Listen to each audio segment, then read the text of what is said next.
Hey everybody, what's going on? It is Lauren DeLisa Coleman for the Inside series here at Filmio, and we are bringing you even more interviews during Tribeca Festival 2022. I'm really glad to bring you this one. I think this is actually our first serious film of the day, and so it's really important to talk about these types of subjects. And so I'm very glad to have Mike Mintz with me, who is the co-director and cinematographer to my left, and to his left, to my far left, and to his right is Arad Strauss, who's the co-director and co-producer of Bowery, which we are not that far away from the Bowery right now. So you guys, first of all, welcome, because I know we're all running around doing a million things during this festival, and I'm glad to be able to have you kind of really get into this film, how it came about, and more. Which of you would like to give me a synopsis of Bowery all right, that was quick. I'm not doing it, he's doing it. Okay. Yeah, sure. So Bowery follows the lives of three different groups of people in the Bowery: unrequited lovers, a quadriplegic gentleman in a wheelchair who's in love with a homeless prostitute, two heroin-addicted young boys in their early to mid-20s, and then a drug dealer who deals drugs to all the other participants in the film. And it's a very narratively driven film. So each storyline really does have a narrative arc, beginning, middle, and end. And we follow their lives over the course of a year, starting in the summer of 2019 to the summer of 2020. Obviously, we had no idea when we began filming that the pandemic would hit. About 60% into our filming process, and the BLM protests that followed as well became part of the film. So all of that kind of came together to create a very combustible and unforgettable year. That we're honored to have captured on camera and excited for people to experience for themselves. Can you tell me, just for those who may not know, watching in other cities, other countries, give me, I guess, a synopsis or descriptive of the Bowery.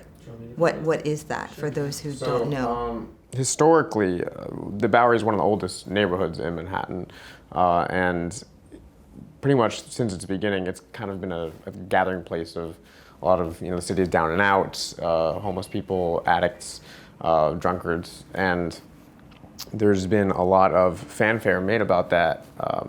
There's a film called On the Bowery from the 50s that's actually part of the National Archives, and it follows similar themes. And then, of course, the Bowery Mission, which a lot of people in New York have heard of, which has served the wider community food, places to sleep. They do a lot of drives and things like that. So it's definitely a staple of the neighborhood. But historically, it's definitely had that reputation, which is just kind of Manhattan Skid Row, let's call it that, yeah. It's fascinating to think about it and watch it, because over time, it was certainly bigger. I mean, even before I got here, I don't know how big it was, but even since I've been here, you see hipness kind of come around and invade it. And so you have this center, if you will, if you're looking at something from the Bowery's kind of point of view, but then fabulousness around it, right? But still it maintains that one hub of utter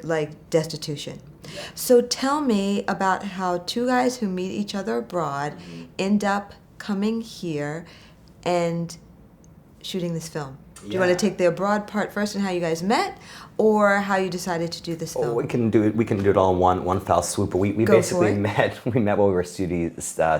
We met while we were students studying abroad in university, and I started a company. I'm an entrepreneur, and so I moved from Tel Aviv, where I was living at the time, to San Francisco, then San Francisco to New York. And the business ultimately failed after about 7 years, and I was feeling quite bad for myself.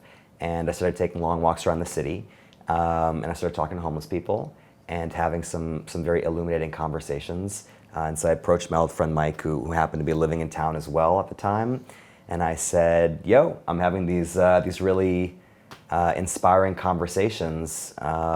Maybe there's a YouTube clip here or something. Do you want to join and kind of see what we come up with?" And he eventually capitulated. We popped down one Sunday, and we just took a camera with us in a very small situation. It wasn't a premeditated film, let's put it that way. It was a very organic process of, spending a few hours with Dollar, who's like the Richard Dollar is his name. Dollar is his nickname, but he's kind of the center of the film, and he's the one who introduced us to the other subjects and really the wider community that eventually went down there and kind of knew almost everybody by name, all the homeless people within a few square blocks of each other. But it's just started with one Sunday going down for a few hours, and then we went a week later, and once a week turned into twice a week turned into 4 times a week, and we started going at odd hours and subway stations at 4 a.m. on Sunday in the middle of winter. And part of I would say the magic of filming it was also, it's not like we could call these people up and say, hey, you're going to be at this corner at this time. We just showed up time and time again, and there was this delicate dance of kind of knowing where they were at different points of the day just from past experiences, and sometimes going on like missions to find them, just going around this big neighborhood. Sometimes you'd go and you wouldn't find anyone. Yeah, and it would just be kind of a wasted day. And sometimes you'd go and it would just be craziness back to back for hours, and we'd go home high-fiving each other because we couldn't believe what we were able to capture. That's part of course, anybody watching this and anybody who knows about the Bowery or anything like that. The first thought, or at least my first thought, was, how did you make it through? You have to have a different mindset to get into their mindset in order to be able to capture the story. That mindset is fraught with mental illness, violence, et cetera, et cetera. So how did you kind of bridge that gap and then just make sure that you were okay always, right? Because we don't know sometimes what might just kind of happen the spur of the moment. I don't know, I was walking the other day and going under scaffolding, and one of these types of people just like, for the first time ever in New York, just like kicked me out into the street, right? It's, it was okay, but, prefer not to have that experience. Yeah, for sure. I don't know what would have happened if I had been interviewing him. You know what I mean? So tell me a little bit about that experience, because I'm sure it changed you, it changed them, right? Sure, yeah. So I guess there are 2 parts to that question, right? The first part is how we were able to establish relationships with them and how we were able to communicate with them. And there's this concept in positive psychology called unconditional positive regard. And you basically create a safe space with the person in the therapy session with the person who's receiving the treatment, and it's just all about whatever is thrown at you. As the therapist, you accept. There's no judgment. It's a safe zone. You don't react. Everything is okay. Everything is valid. Everything is understood. And so we really use that approach in dealing with our subjects, and I think that over time created the safe space, so they felt comfortable with us. A big part of it also was just being there over and over again. So the first time we were there, obviously we didn't know anyone, no one trusted us, no one wanted to talk to us. But a couple months in, they see that we're there a couple times a week and we're giving out food, and so we did foster a relationship and a trust with them. And in terms of feeling safe, again, because we did establish this relationship with them, ultimately we did feel quite safe. But there were a few instances where things did get a bit hairy. We were intimidated by some people a few times. Someone pulled a knife on us once. One of the subjects we worked with initially who didn't make it into the film was actually arrested for pushing someone on the train early on in the process of our filming. There was a series of murders on the Bowery that we kind of captured the aftermath of early on in the film. So it is a dangerous world, and there definitely was danger there. But for whatever reason, when we were there, we felt quite safe. And it is strange because, again, it is this historically disenfranchised area within Manhattan, but again, you're in downtown Manhattan. So you have Soho on the left, you have the Lower East Side on the right. Like, you're in one of the most heavily gentrified places on earth. So there are police everywhere all the time. So it did feel safe, even at 4 o'clock in the morning, in a ditch when it's snowing. It didn't ever feel too dramatic. But yeah, I think we also got lucky, to be honest. Yeah, definitely. And just to follow up with your question, how do we maybe approach them, especially given their circumstances and their addiction and all that. Just speaking from personal experience, growing up, my mother worked in a methadone clinic.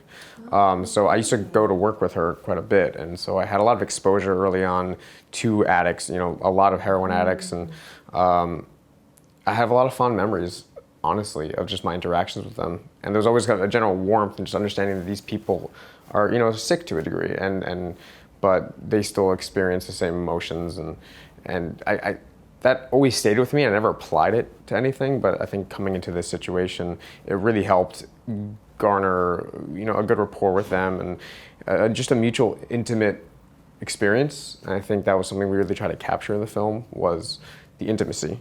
And it was just us and a very small camera, and we were never we never had an agenda, really. It was just us being on the scene, and I think they started to appreciate just the exposure. And going back to the safety question, yes, there were a few incidents, but by and large, we felt very safe. Especially having a buddy there the whole time was helpful. But in some cases, our subjects actually became quite protective of us. If people were driving by, were making comments, they would get very upset at them and be very defensive of what we were doing, which was pretty incredible to experience. Interesting, because I think the female character, I can't remember Rubia. her name. Not a character, she's the female in this film, was the one who I kind of felt like things could pop off, maybe at any moment. She the was a others live were wire, very spunky. Oh yeah, full of spunky life. spunky is one way to put it. So I just that just made me kind of think of that when I was looking at some of those scenes. What was maybe, I guess, the standout for you guys? What did you either learn about the subjects of this film or yourselves that maybe either surprised you or expanded your horizons in some way, or what? So it was a lot of things. As I mentioned earlier, one of the catalysts for the film was, again, me kind of losing something pretty critical in my life and finding myself close to living on the street. And at that point in time, I thought of myself as maybe, I definitely wasn't homeless, but as close as I'd ever been. And I think this experience taught me that I wasn't at all anywhere close to it. And it's primarily a confluence of mental illness and drug addiction. And early childhood trauma often as well, although it's not a monolith, and again, it is a very dynamic issue. So the realization that this is a much deeper issue than I initially understood, I think was critically important. But the most important thing, and this I knew, but to experience it and to know it, I think are two different things. This is part of the ethos of the film as well, is these are people. These are human beings just like us. They were babies, they had parents. People love them somewhere out there, most of them hopefully.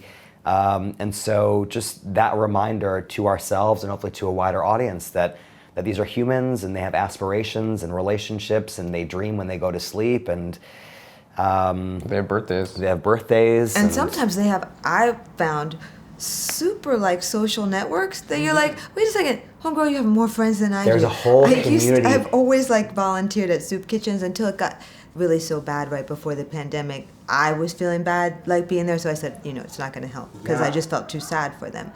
But they'll be hanging out and have whole tables and stuff. It's a whole, a lot of times people don't know until you get into it. Again, this was a different scenario. I felt safe enough to do that inside of a church soup kitchen. Sure. You guys on the street, great to be able to do that. But yes, there is a whole dynamic. And, sure. And interestingly enough, also, I think in a way that might be part of what keeps some people on the streets. I think some people become addicted to that lifestyle. Yeah. It's very hustle bustle. There's constant action, constant tension, and you're seeing your friends or your acquaintances, and you have this sense of community. And oftentimes, I think people, especially in the big city, you're kind of lost. You're solid in your little apartment. You might know a couple people, but there really is a vibrant subculture community that exists right under our noses that Mike and I certainly were not privy to prior to this film. And if I had to take away, it was definitely all the things that Irad said, but also just trying to fully understanding that just cosmically very little stands in the way between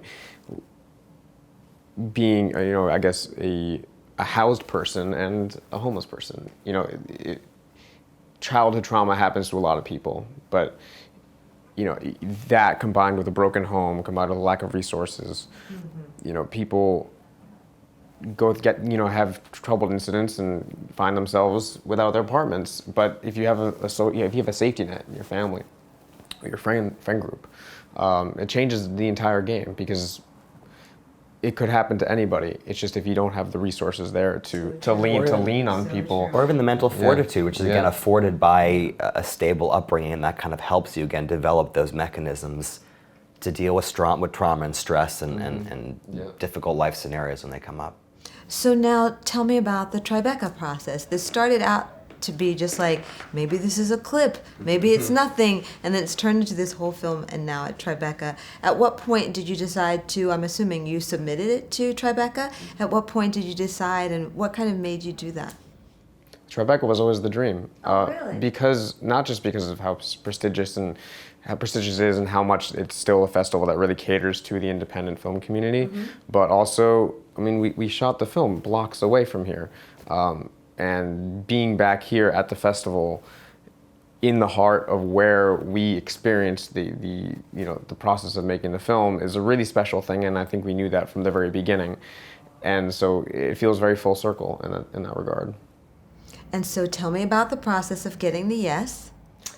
It wasn't much of a process. We applied through a virtual platform, and then we got an email, and I started screaming. And I called Mike, and he started screaming, and we were both overwhelmed. Great. Now that's interesting, because you're saying that you got an email, but then a couple of other people who I've interviewed said, oh, they called us directly and said, because they wanted to just hear our reaction. And so I guess it just depends on how busy or not they are. We're part of the virtual premieres, so I assume that's that's Or partly one of the maybe it's reasons, because we're abroad, or I don't know. Who I'm knows? not sure. Yeah, we're starting to understand more what separates the different selections. There's all but, the intricacies, and sometimes who knows? Maybe they don't even know. Yeah. But the cool thing is that you are included. So what do you hope people take away most from this film? Because obviously, as with all films, there are many levels, but especially when you're dealing with something like this, a social issue, right? So is it that there's a call to action? Is the action just to be able to have greater mutual respect and awareness, or none of the above, or what? So Mike and I actually have different political ideas about how to deal with the problem, but the film doesn't touch upon that at all. The film there's no editorialization. We're not trying to tell anyone what to think or how to think or what to do with this problem. We're just trying to take the problem and put it at the forefront of the zeitgeist. Obviously, everyone is aware of this problem, but for whatever reason, nothing is being done, or it doesn't feel like very much is being done. So our goal was to breed empathy, and to try and remind people again that these are human beings. It's really painful when you see someone kind of invisible in plain sight. And there's this really interesting juxtaposition also. I mean, COVID happens in the middle of the film, so they go from being invisible in plain sight to the only people on the street, and that's weird. But the real goal is for everyone to be able to walk away from this film having fallen in love with at least one character in the film. And if you can walk away from a film like this having had an emotional connection with someone going through this experience, hopefully it'll change the way you interact with people when you see them on the street next.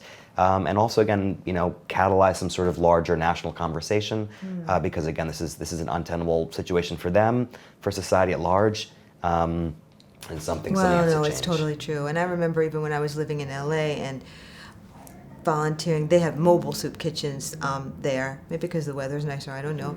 And so I found out at that point, this was back in 2000, why is this happening? Because I was volunteering with people who had done this professionally for like a long time, so they knew everything. And so I was just like, I don't understand why this happens. And so the long and the short of it, and I don't know if you guys have researched this and there's more, I guess, progress on it since that time, but that we have laws in the United States that say that you can't just scoop somebody up off the street unless they're about to essentially, almost, I'm paraphrasing, kill somebody.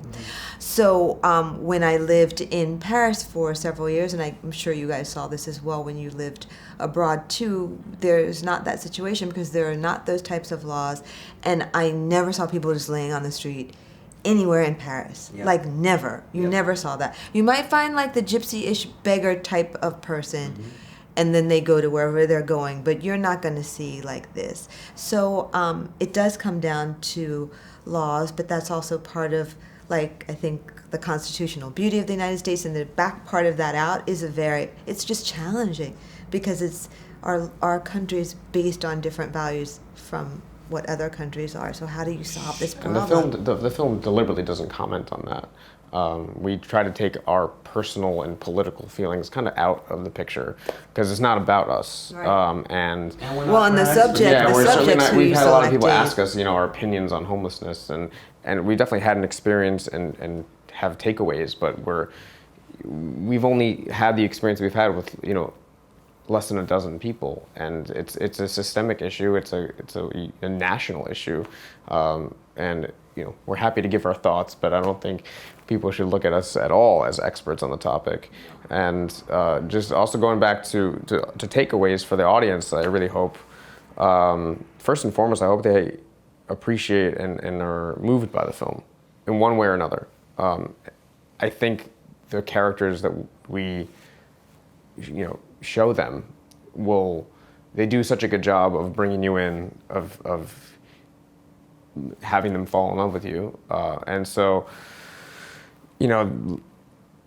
that's just, we've kind of been shown the evidence of that, because most people that we know who've seen the film, some people that we don't know or are friends with, they've told us that the film stays with them. And that's the most important thing for us, because just being entertained is one thing, but in terms of the impact, I think it's necessary for this to percolate into a national conversation. And if anything is going to change with homelessness, I can't imagine it's just going to be a government decision top down. I think you have to start conversations from the bottom up. You have to have people talking about it, even if it's not people saying we should do this, we should do that, just talking about the issue, making it known that A, it is an issue, but B, these are people. And I hope our film captures that essence together. Well, I think your film comes at, I don't know, just probably the right time, because of course, as you said, this I don't want to call it a problem, because they're people, but the problem is more about how it's handled. But it's expanding, right? So places that did not have this issue before, such as the elite Hancock Park in Los Angeles. I have a friend who lives on, I guess it's the lake in Seattle.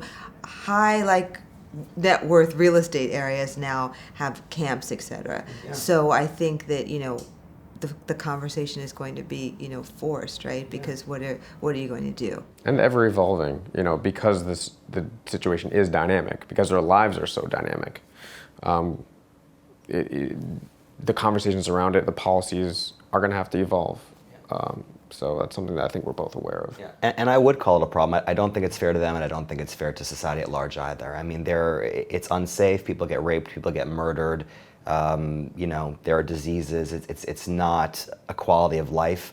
And I think often there's this empathetic urge to say, oh, this is what they want, so we kind of just got to let them do what they want. And no, they're sick. And and we as a society need to do better, again, for them and for us as well. So what's going to be next for you guys? Since it doesn't sound like you want to do kind of the social impact strategy around this film like some filmmakers do with social issues, right? Are you going to now turn to something else? Is it going to become a theme? Have you even thought about all of that yet, or what? You're talking for Bowery itself? For you guys just as filmmakers. Ah, okay. Well, for Bowery itself, we would love, this to have a social impact. We're in touch with certain activists, and we have people coming to our screening that we think do good work in the community.